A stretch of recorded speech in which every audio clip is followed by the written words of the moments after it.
At Starbound, we tell stories the human way, not with artificial voices or AI slop. In the end, what's HFY without humanity? Subscribe to keep it this way. My name's Aram. Let's begin. Captain Peter Reed stared at the ghost of a war he was losing. The main hollow tank in the CIC of Terran Aegis platform Archimedes displayed Earth as a shimmering globe of blue and white projected over a coolant tank, a sight that always made his coffee taste a little more bitter. A rash of crimson icons, the Concordat fleet, marred the image. A constellation of UDF ship markers, crisp blue chevrons, winked out one by one like dying embers. Another frigate, the Dauntless, vanished from the board over the South Atlantic, its icon winking out, erased. Their shields are holding at 100% efficacy against plasma cannon impacts, Dr. Imani Adeyemi reported, her voice holding a digital flatness. She stood at her physics console, knuckles white where she gripped the panel's edge, and the tightness in her jaw betrayed her academic composure. Their systems shunt our missile payloads before detonation. It's like trying to dent a moon with a signal flare. Maybe we should try signal flares, Peter muttered into his mug. We're all out of new ideas and our battleship count is dwindling. Across the CIC, Lieutenant Pix Nyaw spun in her pilot's chair.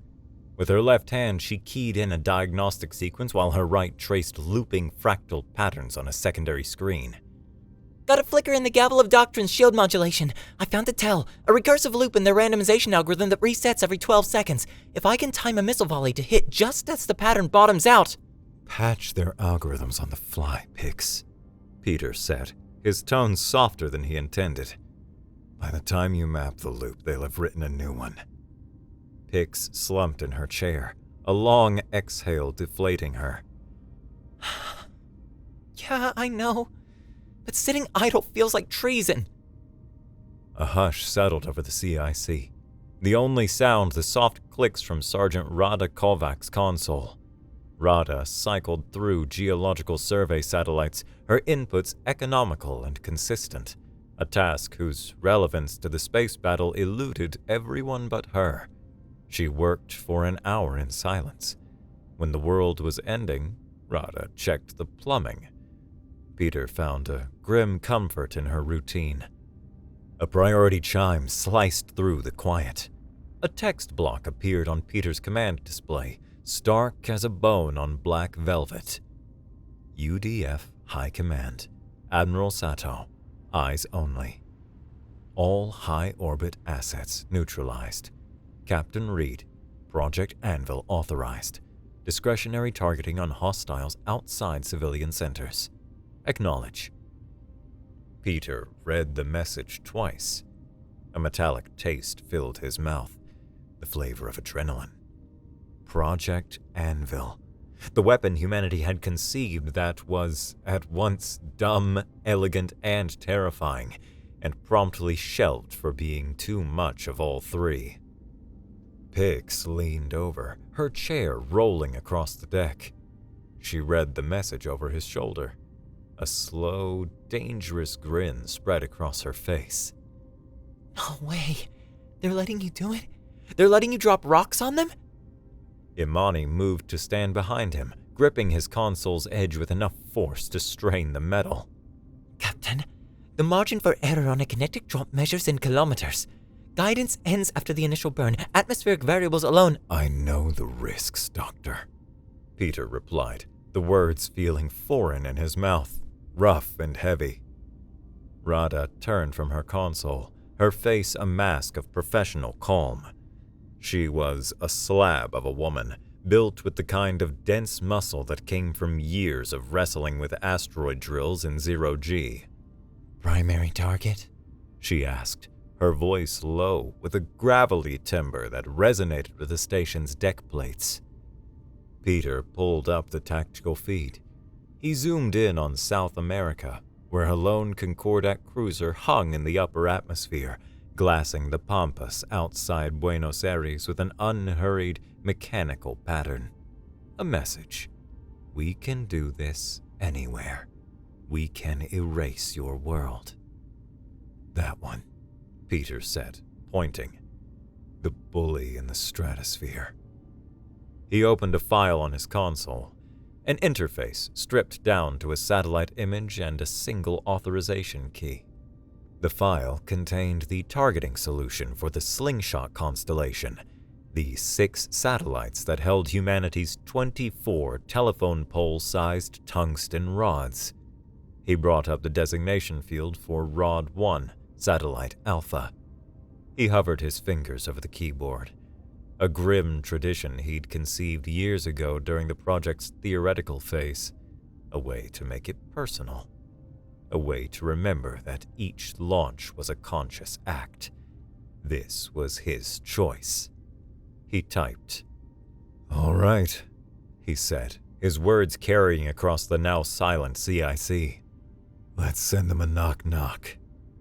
On the Gavel of Doctrines bridge, Admiral Sol-Maran observed the pacification of this nascent world. The tips of his scale feathers settled, smoothing into a seamless, oil-slicked mantle, a posture of contentment. The bridge was a masterpiece of Concordat design philosophy, sweeping curves of pearlescent alloy and soft ambient light. Silence reigned, a testament to the crew's discipline and the ship's power. Earth hung in the main view screen, a sphere of turbulent white cloud over deep blue oceans, a vibrant prize he would soon claim for the Empire. His subordinates worked with an efficiency born of generations of training, their movements precise and economical. Silent reports scrolled across his command throne. The data detailed spirited, predictable resistance. Directed energy weapons dissipated against the fleet's layered shields like sparks from a grinder against reinforced plasteel. The shields swatted their projectile weapons aside. All proceeded according to doctrine. "Admiral?" a subaltern reported, his voice a series of melodic clicks, the auditory equivalent of a bow. "A launch from a Terran orbital platform. A single object." Sol-Maran's attention, which had drifted toward the logistics of occupation, sharpened. The sensor data scrolled across his display. A solid object of significant mass followed an inert ballistic trajectory, a falling piece of metal. A faint thermal bloom from its chemical thrusters had already gone cold. A faint flutter stirred the micromusculature beneath his scaled feathers, causing them to lift almost imperceptibly from his neck. "It's a solid slug of refined heavy metal," the armaments officer noted, his tone laced with a dry contempt. "Tungsten, our spectrographs suggest. A crude mass driver solution. They have pushed it out of orbit."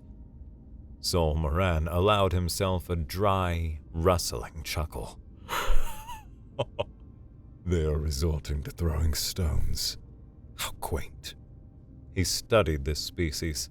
Their history was a litany of throwing progressively more complicated stones at one another. He assumed their first foray into interstellar warfare would involve something more sophisticated. "The target is cruiser Vigilance over the southern continent," the sensor officer added. The Vigilance's captain opened a channel, his avian features pinched, his crest feathers twitching. "Admiral, requesting permission to engage the object. Or perhaps to maneuver?" Permission denied, Captain," Sol-Maran said, waving a slender, three-fingered hand dismissively. "Our shields will handle the impact should their crude mathematics prove accurate. I suspect it will miss harmlessly. Let the natives waste their meager resources. It's a gesture of desperation, a tantrum. Focus on pacifying the designated sectors." He returned his attention to planetary subjugation, the falling rock already forgotten. The event was a mere footnote in a decisive conquest, something historians might mention to illustrate the technological gap between the Concordat and this Noisy little species. A final, pathetic act of defiance. For 10 minutes, the CIC was quiet enough for Peter to hear Imani's strained breathing. Everyone watched the main holotank, where a glowing vector line, trailing altitude and velocity data, plunged toward the planetary projection. Atmospheric entry, Imani murmured, her voice tight. thermal blooming is within predicted parameters. Air resistance is scrubbing more velocity than the model suggested. The denser particulates in the upper stratosphere. It'll manage, Rada said, her eyes fixed on the feed, unblinking. We built a wide margin for variance. The strike zone is solid bedrock under 20 meters of topsoil. Perfect transmission medium. The initial plan, written by a committee of generals who thought orbital mechanics was just archery on a bigger scale, called for a direct hit. Rada pointed out the futility of that. You hit the wood beside the nail, she explained, using one of her stark, accurate mining metaphors. Let the grain do the work. Instead of aiming for the ship, they aimed for the planet. 1 minute to impact, Pix announced, her usual restless energy channeled into a tense, focused watch on her console. The Concordat cruiser hung motionless, its shields shimmering faintly, oblivious. A cold weight settled in Peter's gut. He'd signed off on the calculations. He'd trusted Rada's geology and Imani's physics and Pix's trajectory models. But at the end of it all, he pushed the button. This was his shot. Trajectory locked, he said, his voice a low croak. He cleared his throat. Newton has it now. The glowing line on the display touched the holographic surface of Argentina. On the live satellite feed, a new sun bloomed on the pampas. A brilliant white flash erupted, searing the camera sensors for a fraction of a second. The rod struck the Earth 212 meters from the cruiser's port side. For half a second, the scene was still. Then the planet answered. The ground swelled upward, a seismic shockwave, a visible ripple of Earth radiated from the impact point, the land itself shuddering. The shockwave, a brute force transfer of kinetic energy through solid rock, traveled under the cruiser's sophisticated energy shields, ignoring them. The video feed showed the alien vessel lurching skyward, the ground beneath it buckled, throwing the ship into the air. The cruiser's frame, designed to withstand the vacuum of space and the impact of particle beams, twisted like overheated polymer. Stress fractures raced along its hull. A chain reaction of internal explosions blossomed through its spine, brilliant, soundless flares of color. The ship broke apart, its pieces tumbling back to the scorched and shattered Earth. In the Archimedes CIC, everyone stood frozen. Peter heard only the thumping in his own chest. Pix whispered, her voice full of awe. Holy shit. Rada nodded once, a slow, deliberate motion. Terrain coupling, she said, as if explaining a simple principle of geology to a student. They overlooked it. Shields point outward. Peter leaned back in his command chair, the tightness in his shoulders easing. A grim smile touched his lips. He keyed the comm link to High Command, the priority channel to Admiral Sato. Admiral, read here, he said. Project Anvil works. He paused for effect. The Concordat thought kinetic weapons were stupid, until we dropped a tungsten rod from orbit. A cheer erupted through the static from Admiral Sato's comm, a ragged, desperate sound of triumph. But when the Admiral spoke, his voice held a raw edge. Captain Reed, the Strategic Council has reviewed your after-action report.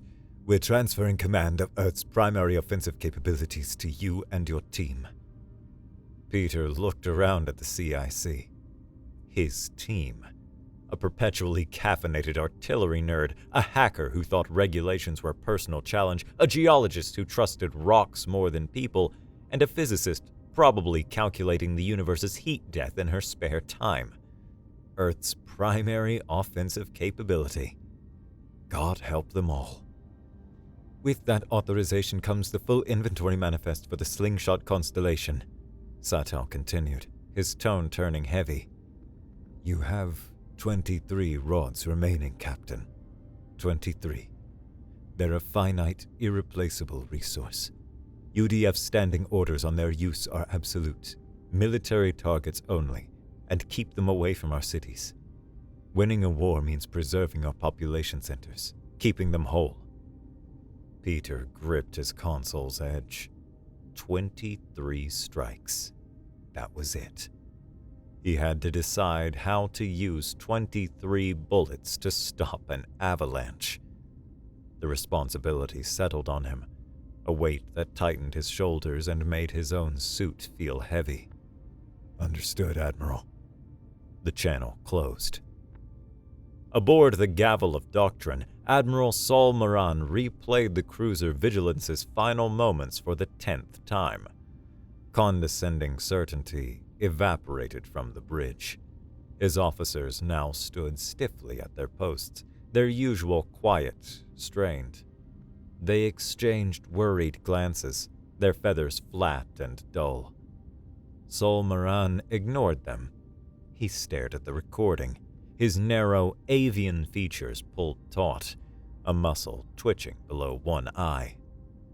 The rods struck, the ground heaved, the ship, his ship, tore itself apart from a force that bypassed its shields. Explain, he commanded, the single word cutting through the quiet. His chief science officer, a quill named Fenth, shuffled forward, avoiding his admiral's gaze. Admiral, the Terran weapon, it attacked the planet, turning it into the weapon. Sol-Maran snapped his gaze to him. Elucidate. We design our shield technology to deflect or disperse energy and matter impacting it directly from an external vector, Fenth explained, his voice quivering. It's the pinnacle of force projection, but the impactor transferred its energy through the planetary crust, a seismic event. The ground itself became the weapon. Our shields are useless against the ground shaking.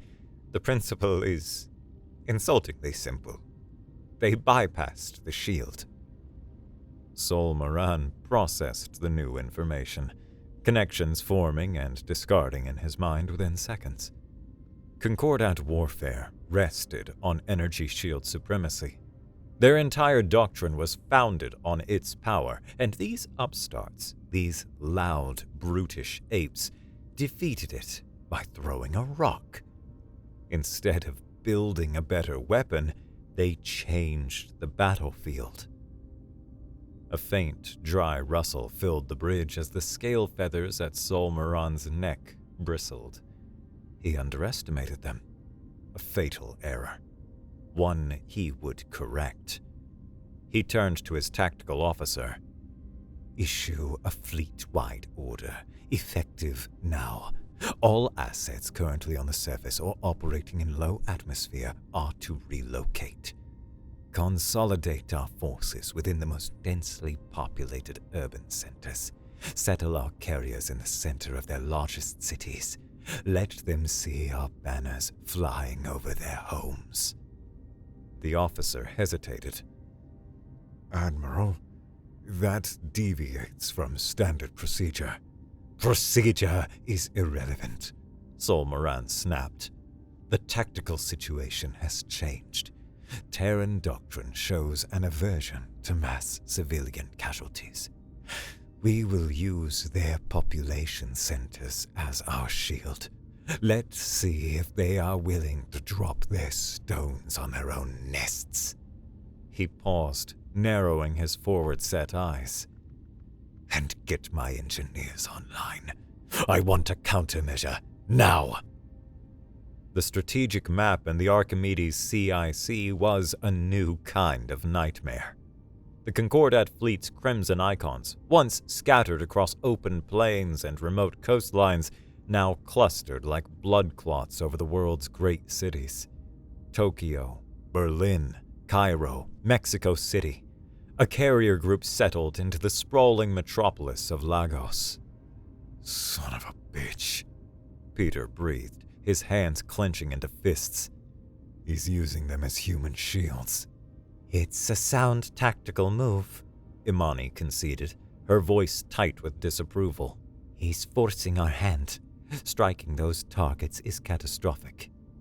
So that stymies us, Pix muttered, tapping a fist on her console. We have the gun, but all the targets are standing behind hostages. For an hour, the team threw out and discarded ideas. Imani suggested fragmenting rods into massive anti-air flak, but the slingshot's deployment system could only deploy single, massive slugs. Retooling it would take months they lacked. Pix suggested nudging a skyscraper over onto a target. No, Peter said, the single word sharp enough to cut. That's off the table. Forever. Rada spoke, her voice cutting through the chatter as she observed high-resolution satellite imagery, ignoring the tactical overlays. They left one out, she said. She highlighted an image from the Gobi Desert. A lone Concordat carrier sat in a vast, empty expanse of sand and rock, miles from the nearest settlement. It has sat there for 12 hours, motionless. Allure? Peter asked. More, Rada said, zooming in. The resolution sharpened, revealing a strange, shimmering texture spreading out from the ship. They're deploying something, building something. Pix cross-referenced the visual data with intercepted Concordat technical schematics. After a few minutes of her console filling with scrolling code and discarded search queries, an image resolved on the main screen. The image showed a massive, flexible sheet of an exotic, energy-absorbent material anchored deep into the desert floor. It unfurled from the carrier like a vast metallic sail. Kinetic dampener, Imani said, looking up from her own console. Its design catches the rod. It slows the rod, bleeding off most of its velocity before impact. The fabric would disperse the energy across its surface instead of into the ground. It would render the terrain coupling effect useless. Schematics show a colossal ground-based power draw, far beyond a ship's capacity. It functions more as a fortress wall than armor. Peter stared at the screen. Sol-Maran was adapting his technology as well as his strategy. He was learning. Fast. He's testing it, Peter realized. He's put one ship out in the open with his new toy to see if it works. He wants us to spring the trap. So what do we do? Pix asked. We have to stop them from rolling that out fleet-wide. Peter looked at the sail's image, then at the faces of his crew. A hard grin spread across his face. Oh, we'll spring it, he said. Just on our own terms. Every direct high-angle impact is a bust, Pix announced to the CIC, swiveling in her chair after running the 10th failed simulation. The sail catches it every time. It's like trying to punch a mattress. It stops any direct approach. She slammed her hand onto the console in frustration. The sharp sound echoed in the quiet room. She froze, her gaze turning distant for a second. Wait, she whispered, her fingers blurring across the console, keying a new set of parameters. Instead of going through it, we go under it. She projected her new simulation onto the main holotank. A glowing line representing the rod's trajectory left the satellite at a perilously shallow angle. It would hit the Earth's upper atmosphere nearly parallel to the surface. An atmospheric skip, Imani breathed, stepping closer to the tank. Like skipping a stone across water. Exactly, Pix said, her voice electric with discovery. It'll hit the thermosphere at a 20-degree angle, bleed off significant velocity in a controlled bounce, and create a new final vector. Then it slams into the desert floor here. She indicated a point a full kilometer away from the Concordat ship. At this shallow trajectory, the impact generates a horizontal shear wave, a ground-leveled tsunami of rock. It'll rip the sail's deep-set anchors right from the bedrock from the side. Imani shook her head, a frown tightening her features. Pix, the variables are staggering. A fractional miscalculation in the entry angle, a fluctuation in atmospheric density, and that thing could come down anywhere from low orbit to the planet's other side. Peter watched the elegant, terrifying arc on the display. He looked at Pix's confident grin and Imani's worried frown. The plan was insane, reckless, and their only option. That's the dumbest, most beautiful thing I've ever heard, he said. He looked at the targeting console and brought up the designation for Rod 2. Let's do it.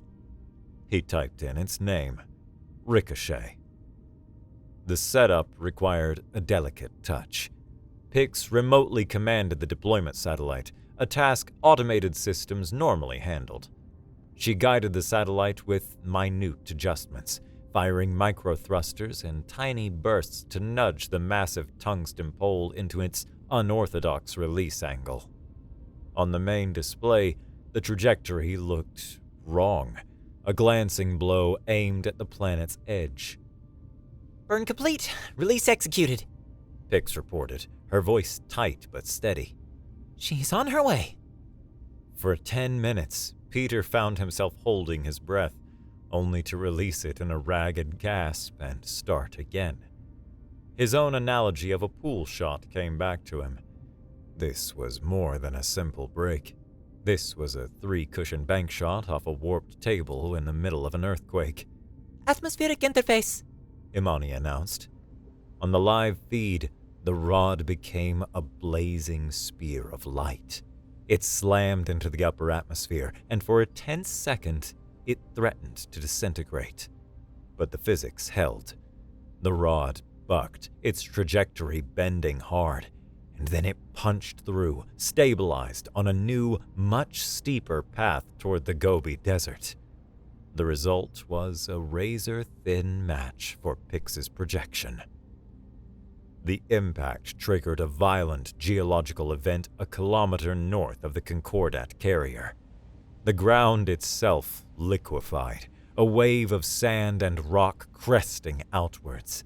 The wave tore the Kinetic sail's massive anchors, buried 50 meters deep in what the Concordat assumed was stable ground, from their moorings as if they were tent pegs in a hurricane. The sail ripped free, a useless sheet of high-tech fabric tossed into the air. The shockwave continued, a ripple of force that slammed into the carrier, throwing it sideways. The ship's landing struts collapsed, its keel cracking with a shriek of stressed metal inferred even on the silent feed. Pix let out a whoop of triumph, spinning in her chair. Radha permitted herself a rare, thin smile. Peter watched the broken ship on the screen, a monument to their victory. They had 22 rods left. The smell hit him first. Real coffee. The potent, roasted aroma of actual ground beans, a visceral link to the world they fought for, a world where people still had time for small, vital luxuries like a decent cup of coffee. The station's supply specialist, a miracle worker named Mendoza, procured a vacuum-sealed bag from a grounded supply shuttle. The 4 of them gathered in the small mess hall. The Gobi strike's frantic energy subsided, leaving them exhausted, but with a new, easy air between them. Pix took a deep gulp from her mug, closing her eyes in appreciation. Okay, boss, you gotta tell me, why the names? Knock Knock, Ricochet? It's a little morbid, don't you think? Peter swirled the dark liquid in his own mug, watching the steam rise. They're more than numbers on a spreadsheet, Pix. They're tools. Each one is a specific solution to a specific problem. Giving them a name makes me remember that. It's a way to contextualize them beyond just being a weapon that could level a city block. It's my job to aim them. The least I can do is give them a purpose. A purpose, Rada said, her voice a low murmur. She held her mug in both hands, her knuckles scarred from years of manual labor, and fixed her gaze on something far beyond the mess hall wall. I used to do that with my drills, back when I was mining the belt. Each one had a name. Grinder, Dusty, the Widowmaker. You learn to read the tools, know what they can do just by the feel of them. She looked up, meeting Peter's eyes. I spent 15 years learning to read the stress lines in an asteroid just by the glint of sunlight off its surface. Taught me to see the cracks in things, the weak points. It's how I knew where to tell you to drop knock-knock. The computer models said the bedrock was uniform. I saw it differently. The ground tells the truth. Peter gave a slow nod. The human element. The intuition that defied programming. Hey, check this out, Pix said, turning her personal slate around. She patched into a civilian comms channel, a fire hose of unfiltered data from the battered Earthside network. The screen showed a crude, looping animation of a tungsten rod descending from the heavens, wreathed in flame, with a simple caption underneath. God's plumb bob. It's pinging across the public networks, Pix said, grinning. They're calling us the plumb bobbers. It's turning into wartime folklore. In the middle of an alien invasion? We're a legend. Peter looked at the silly drawing, at the hopeful, absurd message spreading through the digital folklore of a world under siege. For the first time in a month, a warmth spread through his chest that was deeper than the coffee. A cold fury settled over Admiral Sol-Maran, born of intellectual offense rather than passion. He reviewed the sensor data from the Gobi Desert engagement. The report on the skipping attack was clinically detailed, explaining how the Terrans used atmospheric mechanics as a component of their weapon system. His private reaction was a faint, dry rustle of his feathers. "They learn," he murmured to his adjutant, "faster than I anticipated." He presented them with a problem, the kinetic sail. Instead of solving it, they circumvented it. They created their own rules. Admiral, the adjutant offered. Perhaps a more direct application of force. No, Sol-Maran cut him off. They have proven they can counter our hardware.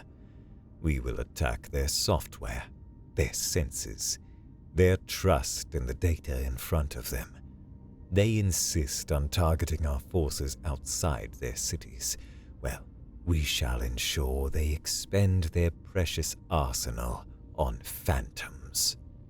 He gave the order. A new strategy deployed. He brought a constellation of sophisticated Concordat spoofing satellites online. Across the globe, in dozens of empty deserts, tundras, and mountain ranges, phantom armies appeared. False energy signals pulsed from empty valleys. Holographic projections of tank columns shimmered in the desert heat. False troop movement data flooded the Terran networks. For every real Concordat outpost, Sol-Maran created 10 plausible fakes. He would make aiming their weapon difficult. He would make them fight shadows, wasting their limited supply of stones until they spent their arsenal. It's a damn phantom, Pix spat, hammering at her console. The signal is perfect. Encrypted comms, energy signatures, thermal blooms. Everything says there's a Concordat command center in the middle of the Australian outback. But every time I try to get a visual confirmation, they jam the satellite feed. The CIC on Archimedes was drowning in lies. For 3 days, they chased ghosts.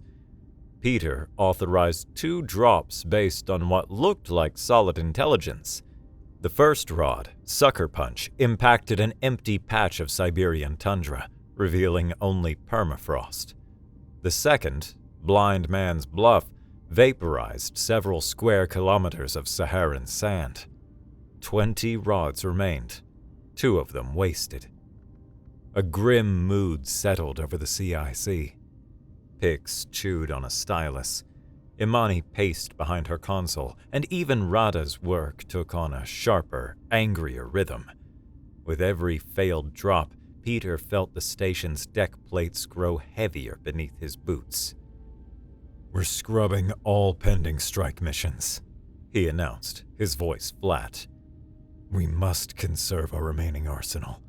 We have to verify our targets first." "Captain." Rada's voice was steady, cutting through the tension. She stood at her console, which displayed a series of high-resolution optical feeds. "Pix, kill the data overlays. Just give me the raw visual and access to the meteorological archives." Pix complied, and the tactical map dissolved, replaced by simple, clear images of Earth's surface. Rada studied a particular feed from Australia, the command center's supposed location.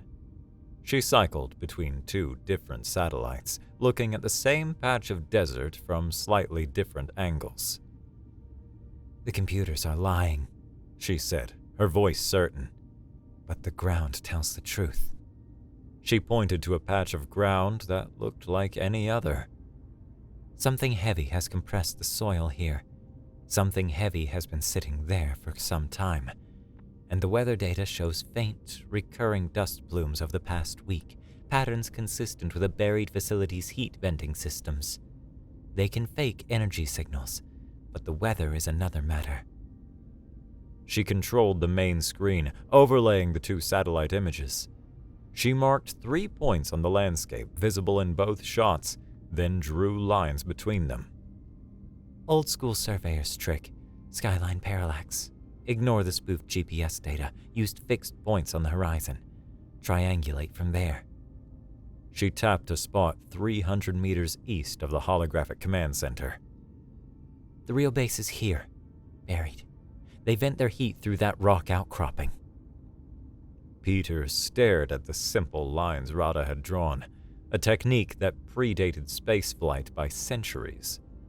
He looked at the chaotic, conflicting data streams Pix was still wrestling with. Then he looked at Rada's steady, confident gaze. The miner's eye. "I trust the miner's eye over the ghost in the machine," he said. He turned to the targeting console.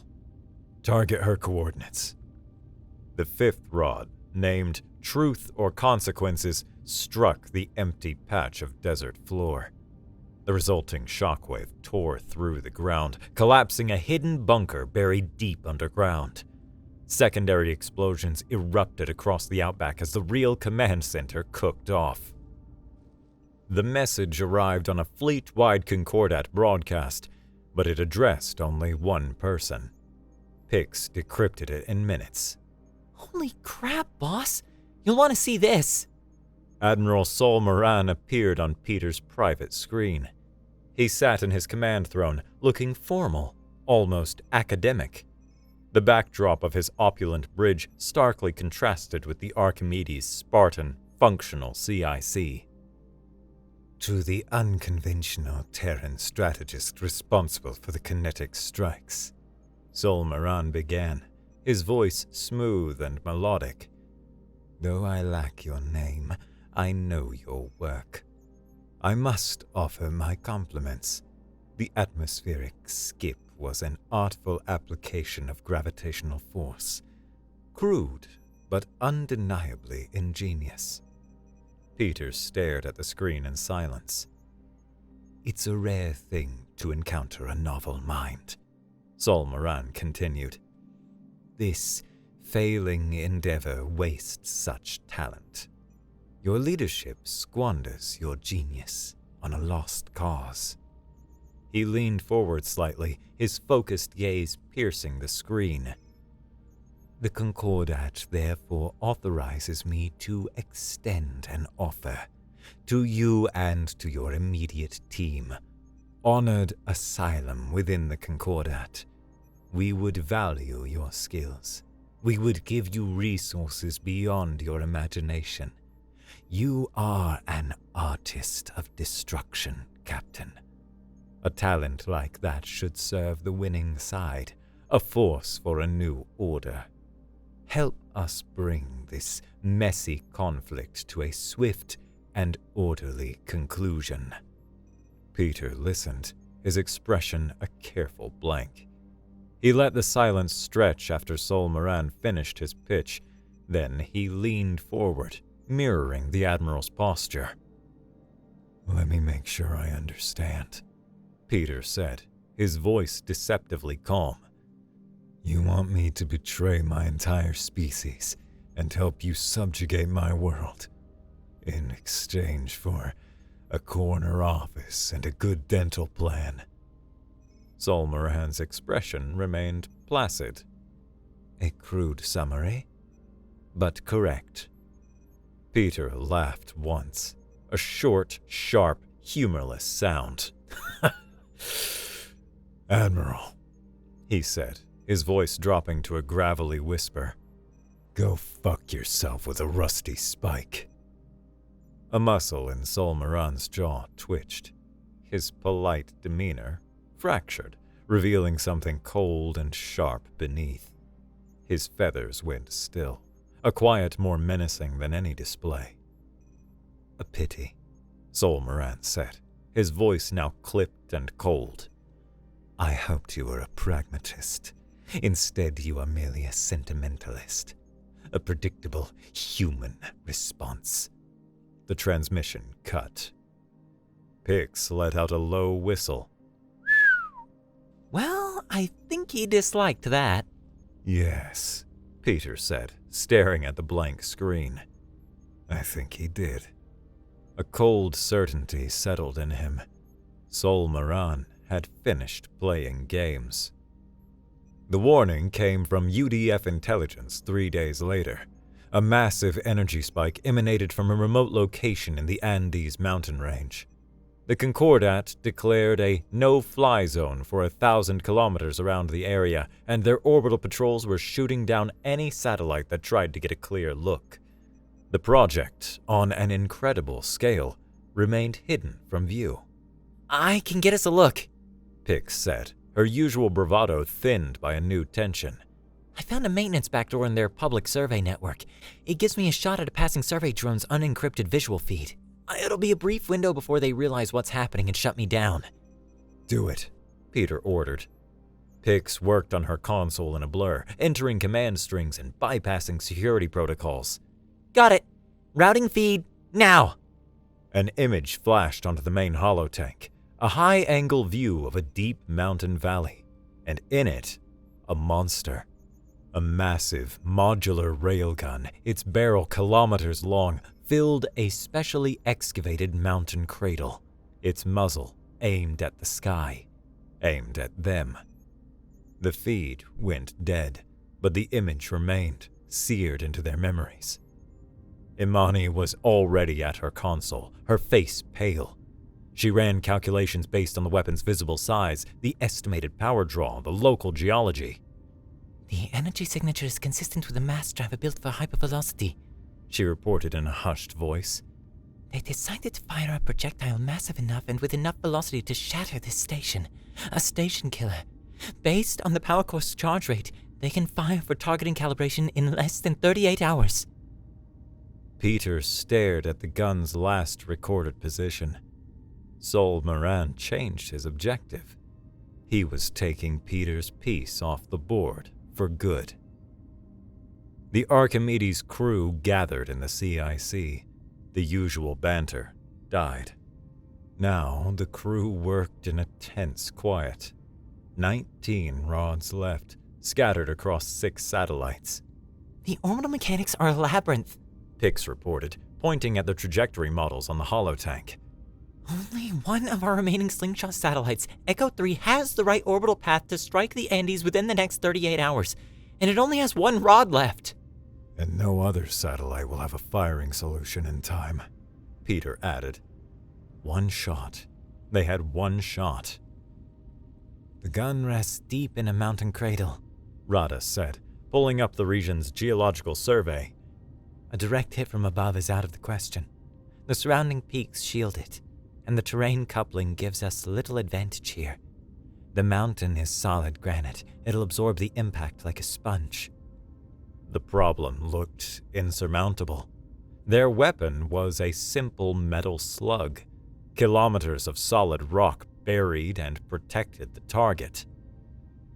The gun is unreachable, Peter said, thinking aloud.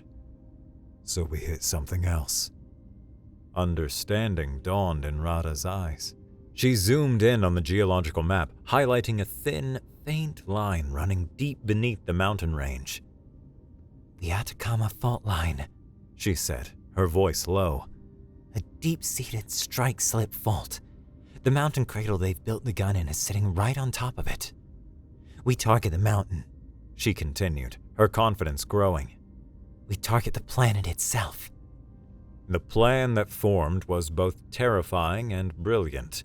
They would use their last precious rod to trigger a localized, focused earthquake.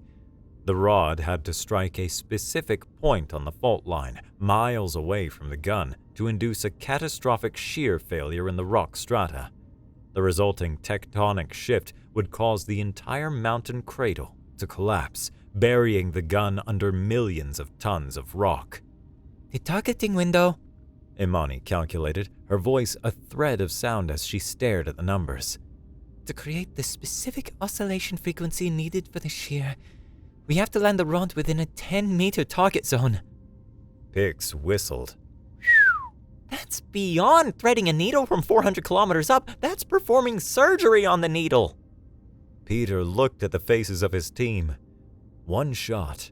A desperate shot to save their world. Well, he said, forcing a calm facade. Let's get to work. Hours before the final drop, Peter found himself alone in his small, Spartan quarters. The only personal item was a small, framed photo on his desk. His wife and daughter, smiling at a picnic, a lifetime ago, on a peaceful Earth. The 400 kilometers of vacuum between him and that photo felt like an uncrossable ocean. He pulled up the file for the final rod on his slate. Echo 3, Rod 6, the last one on that bird. He hovered his finger over the designation field. He called them knock knock, ricochet, truth or consequences. Names for a dirty job. Weapons. But this one felt different. This was an act of defense. A desperate move to stop a weapon aimed at his home. He typed a single word. Mercy. The door slid open. Imani stood there, holding 2 mugs of what passed for tea. She wordlessly handed one to him and sat in the small chair opposite his desk. We'll win, you know. Her voice was quiet. Winning feels different than I expected, Peter confessed, his voice rough. I mean, look what we've done. What I've done. Dropping these things, shaking the ground people walk on. I'm afraid that in the process of saving the world, I have become this. The guy who drops rocks on people from orbit. Imani took a slow sip of her tea. A hammer can build a house, or it can crush a skull, she said, her voice as clear as ever. The hammer remains impartial. The hand that wields it determines its function. They gave you a hammer, Peter, and you chose to build a shield around this planet. He looked at her, at the quiet strength in her gaze. He found a sliver of resolve in her words, a justification for the hard choices he made. He was a hammer, and he had one more nail to drive. The countdown for the final drop began. The air on the CIC crackled with tension. Yeah, they know we're coming! Pix yelled, her console a waterfall of error messages.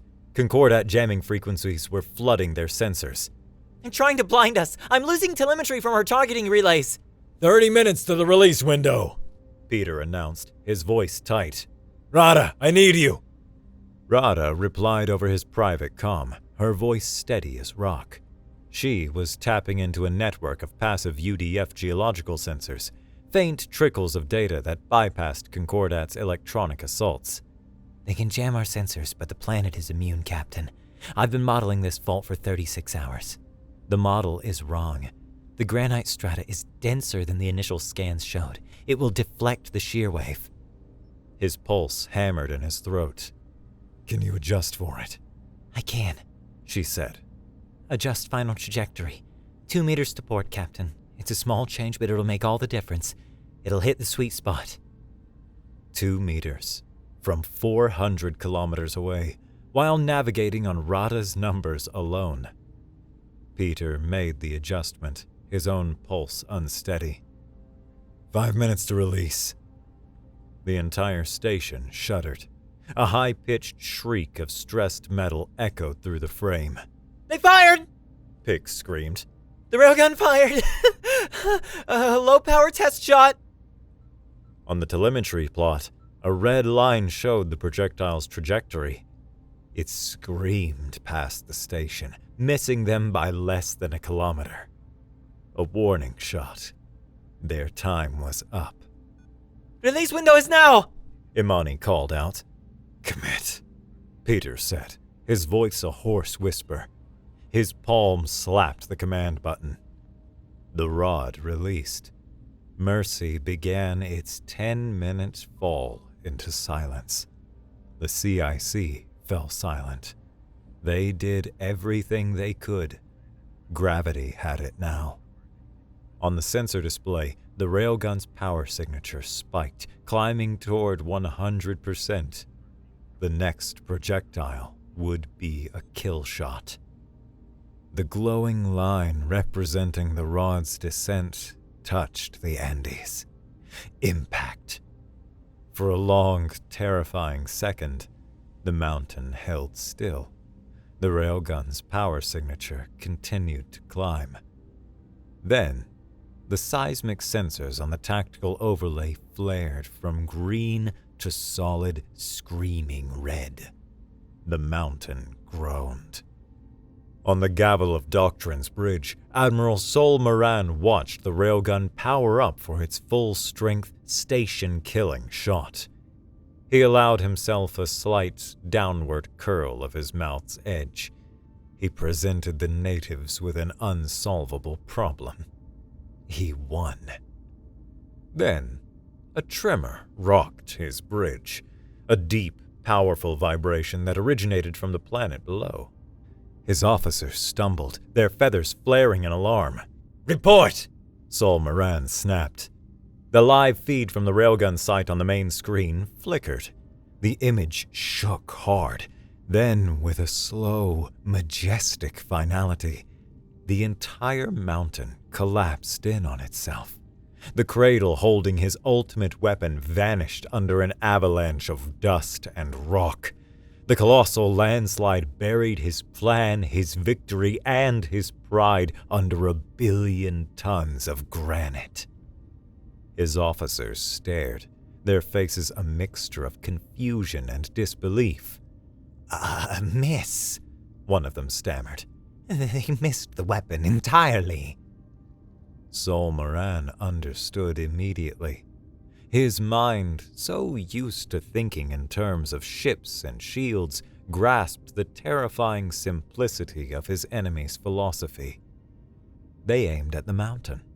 They weaponized the planet he was trying to conquer. He looked at the holographic map. The human orbital station remained intact, a stubborn blue icon, solitary and defiant. His ultimate weapon vanished, a species that threw rocks, outthought him, outmaneuvered him, and defeated him. He stood silent for a full minute, the scale feathers at his throat drooping, their brilliant oil-sheen luster gone, as if coated in the dust of his failure. An opponent who kicked over the board had just beaten him, a master of a complex and elegant game. He turned to his communications officer, his voice flat, all its previous arrogance gone. "Open a channel to the human command," he said. "All frequencies. I wish to discuss terms." The message came through clear and unjammed, a formal request for a ceasefire, followed by an invitation to parley from Admiral Sol-Maran himself. A cheer went up through the Archimedes CIC. Pix scrambled onto her console chair, throwing her fists in the air. Rada, for the first time Peter ever saw, was smiling. A small smile, tired but genuine. Imani closed her eyes, and a single, long sigh escaped her lips, as if releasing the last month's weight. Peter stood apart from the celebration, feeling only the profound, ringing quiet in its aftermath. He walked to the main viewport and looked down at the blue sphere of Earth below. It looked whole, peaceful, safe. A profound relief settled in his bones, so vast it threatened to pull him under. High Command patched through. Admiral Satow's voice, hoarse with emotion. "Peterson, you did it." "We did it, Admiral," Peter corrected, looking over at his crew. "Admiral Sol-Maran is asking to speak with you directly," Satow said. "Commander to commander." Peter looked back at the planet. His job had changed. He was more than an artillery captain now. He was the Gravity Wells Guardian. He looked at Pix, Rada, and Imani, the small, exhausted group of people who saved their world with brains, guts, and a deep understanding of physics. "Patch him through," Peter said. He was ready. As he waited for the alien admiral's face to appear on his screen, he let his gaze drift to the manifest of deployed rods. He traced the last name on the list, the one that had just carved a new future for humanity from the bedrock of a mountain. Mercy.